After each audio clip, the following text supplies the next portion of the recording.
Hello there. You caught me at a good time. I just finished my 3D printed Settlers of Catan set. I've been working on this for months. This is a set of Catan tiles that was modeled by a guy named Ja Wong on the Thingiverse forums, and another guy by the name of Dekanzia modified them so you could add magnets into the base. So they stick together. Dekanzia also modeled this whole storage system, this box that slides together and this one that holds all the pieces. And then also there's city pieces, town pieces, road pieces, a whole bunch of good stuff. Not to mention your number pieces and your thief, which has now been replaced by a tornado. I worked on this for weeks and weeks and weeks. Each tile took 6 hours to print. 37 tiles here. So the tiles alone amounted for 222 hours straight of printing. Then there's the box. There's the little storage hexes which go on top so you can stack them without having the tiles rest on all the details. Not to mention all the other little tokens and mishmash miscellaneous things. So 222 hours alone, that's almost 10 straight days of printing. I can't claim any sort of creativity for the 3D modeling, but I can claim some creativity for painting. And that's honestly where I was looking to spend my time. Sitting down and painting something is very therapeutic, it's very relaxing. I spend all my day looking at computer screens. Spending a little bit of time looking at something physical in my hand is really, really nice. And if you watch the other Catan video that we made, I talk about how there's no troubleshooting, there's no errors, there's no bugs, there's none of that kind of stuff when you're painting something. And that's really, really nice and really comforting. People come to us all the time asking us to create a pitch for this or put something together for that. So you're always on the spot to be funny or to be smart or to be witty or to have a good idea. And it's important that you take some time to do other things because you need inspirations for where those good ideas come from. That's why you don't skip leg day at the gym. The same thing goes for your brain. You have to do other things with your brain. Keep the whole thing exercised.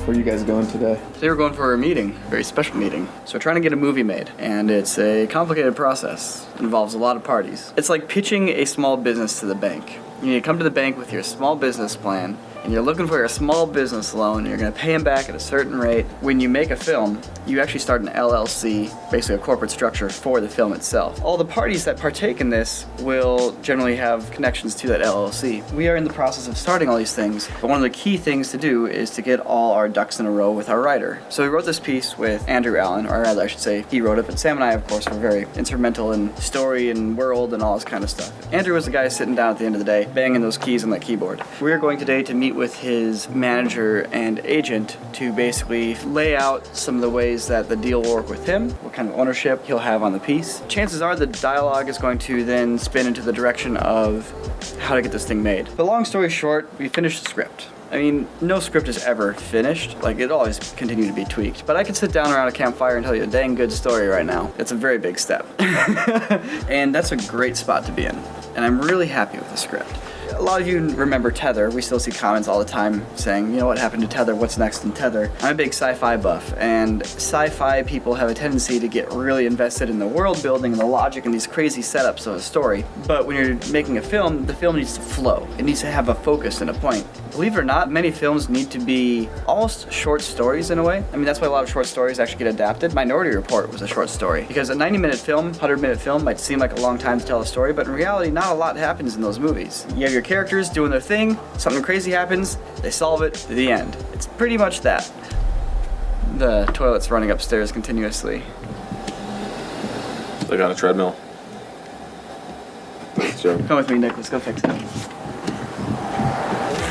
Hey Sam, what you doing? Welcome to my chambers. This is where we keep all the rare limited edition merch that we've sold and that can no longer be purchased anymore. We're about to create extras because this Black Friday, every single piece of limited edition merchandise you've seen in the store is going to be made available for purchase once again. That means if you've missed your favorite hat, if you missed your favorite shirts, you'll have one final chance to make a decision of whether you think it's worth owning. This Black Friday, do not forget to check out quarterdigital.com/store and snag your favorite limited edition merch from this year.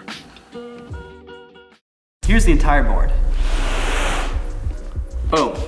Look at that, sticks together. When I was painting this, I tried to give it a bit of an overall vibe. I wanted kind of a pastoral countryside summer feeling. So I worked in a lot of like golden hues into this design. There's green, but it's more of a yellow green. I didn't want to go too rich, dark green. I learned a lot of new painting techniques doing this that are really valuable. I've never really painted miniatures before, but I had my chance here. So like for example, this mountain. I wanted the snow to kind of run down the side of the mountain, kind of in those crevasses like you see on real mountains. So what I did is I painted this part white first, and then on the tip of my brush, I got some dark gray / black paint, and then I lightly brushed over the surface, just catching the tips of the rock. And that gave me the kind of dark veins of rock that stick out through the snow. And this is a technique known as dry brushing. It's the raised parts of your design, of your print or your model or whatever you're painting, will catch the paint. But you have to use just a very fine amount of paint on a very fuzzy brush. So I did the same technique here for the desert piece, where I painted the whole thing brown first and then got a little bit of like a yellowish orange and just lightly brushed the surface. The raised ridges of the sand would catch the paint and pull it off the brush. Same thing for the skeleton. I just put white on the brush and then just lightly brush the surface, and the skeleton once again would catch the paint from the brush.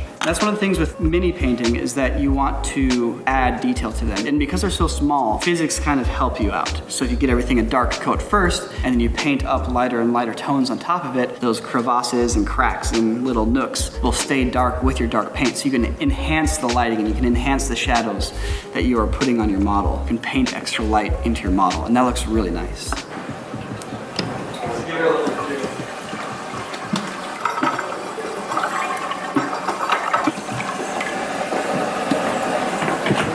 You fixed it, Nick. I don't think I did. No, it'll stop in a second. Check the environment, guys. You only got one planet.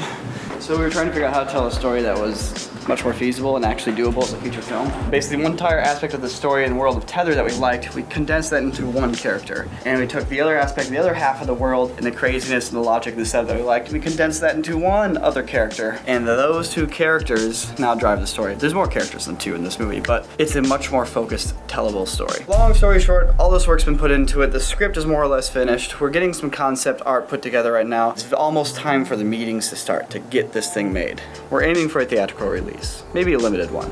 I know movies are on the way out just in general, but it's still very much a milestone that determines where you're at in your career. So that's what we're gonna go for. And if this all works out, we're gonna then go out and shoot the movie that we want to shoot, and we're gonna shoot it in the way that we shoot things. Remember starting our channel talking about how we can do these things that Hollywood can't do because they do it traditionally and old school with all this old equipment. We've approached things with a new way of doing things, with new equipment that still looks good. Honestly, you need to be able to shock the viewer a little bit with films. If you want to be special, you gotta reach out and slap somebody and they go, huh! And you awaken them from their stupor, and then you tell them an interesting story when they're paying attention then. All right, we got our blueprint, we got the script. Next up, pitch decks, concept art. We have to convey the idea to a bunch of people and bring our team together.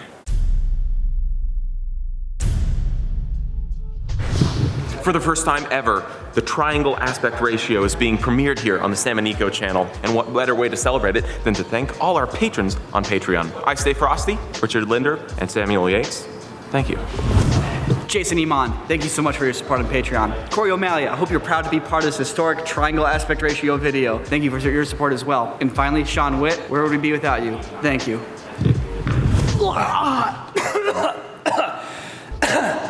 So Hawkeye, I think that was your fault.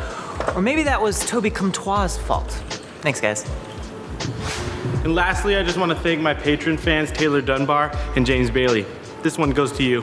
Last but not least, Brian Antosic and Richard Blackburn. Thank you guys for all your support. So can we be the first ever filmmakers to make a triangle aspect ratio film? We're just testing out our new lens. It's in a triangle aspect ratio. For all of you out there with triangle monitors, you know, we're just experimenting with this. Tell me what you think about the black bars. I mean, obviously the best experience is watching this on a triangular monitor. A triangle phone that came out by Google. Yeah, Right. the new triangle phone. Google doesn't fully support triangular videos just yet. Or but, end cards, that's infuriating. Yeah, you can't put end cards on your triangle videos yet. If you think it's cool, let us know in the comments. Alexa, turn Niko's light to 100% brightness. Alexa, turn Niko's light to 100% brightness. Is that it? Alexa, turn Niko's light to maximum brightness. Is this really 100% brightness? No, it gets brighter than that. Alexa, turn up Niko's light all the way. I give a percent. Alexa, turn Niko's light to 100%. Hey. This is my little desk here. Let me get my little jury duty thing out of the way here. I have jury duty coming up. We'll talk more about that in another video. Jake's really excited for me to have jury duty. I'm actually excited too. Holding someone's life in the palm of my hands, being able to decide if they're innocent or guilty, to throw down a verdict. About to have a mistrial, and I stand up and I give a passionate speech for why he/she did not do it, and everyone has their mind swayed, and then the judge is like, boom, verdict. Anyways, what did I come over here for? Oh, this is what I want to point out. Once you're done painting everything, you want to throw a little bit of a protective spray on there. I got this one. It's still kind of shiny. Yeah, it locks everything in, keeps the paint from getting scratched off. But if you guys have any recommendations for a good matte spray, let me know. Because I actually haven't sprayed everything yet, because the couple sprays I've tried made it shiny. So you see the shine on one and on the other. You got to be on this side. So the acrylic paint is really matte, and there's no shine on it whatsoever. But this is when I sprayed here with the matte finish, and it's really shiny. And I don't like that. I don't want it picking up white streaks. I want it to just be reflecting the pigment of the paint. So you can see the difference in shininess there. And I don't want the tops of my trees to be white. I want them to be the color I painted them. So if you guys have any recommendations for a good matte spray that's like really matte and dull, let me know. I would greatly appreciate it. So all in all, I played one game with this so far, and it was a total blast. And I look forward to playing many more. It's a nice sense of accomplishment to finish something like this and now be able to enjoy it and play with your friends. And I think pretty shortly I'm gonna be a mega fan of this game as well. If you want to check out these models, they're on Thingiverse. I'll have links in the description below to the particular model pack that I printed out. Big thanks to the user Dekanzia for sharing it, and a big thanks to Jawong for being the first one to actually model these tiles. I also need to give a big shout out to Matter Hackers. Matterhackers.com is their website. You can also check them out in the description below. Anyways, I hope you enjoyed. If you aren't subscribed to the channel, consider subscribing. It helps us keep doing cool projects. Thanks for watching. Very thin, flat screen, triangular monitor. Look at the little cord that runs off. Look at that thing, beautiful. It's perfect for triangular video editing, because you have your like video timeline down here and stuff. All your like timeline, and then your triangle video is up here with your, it's like the scrubber here.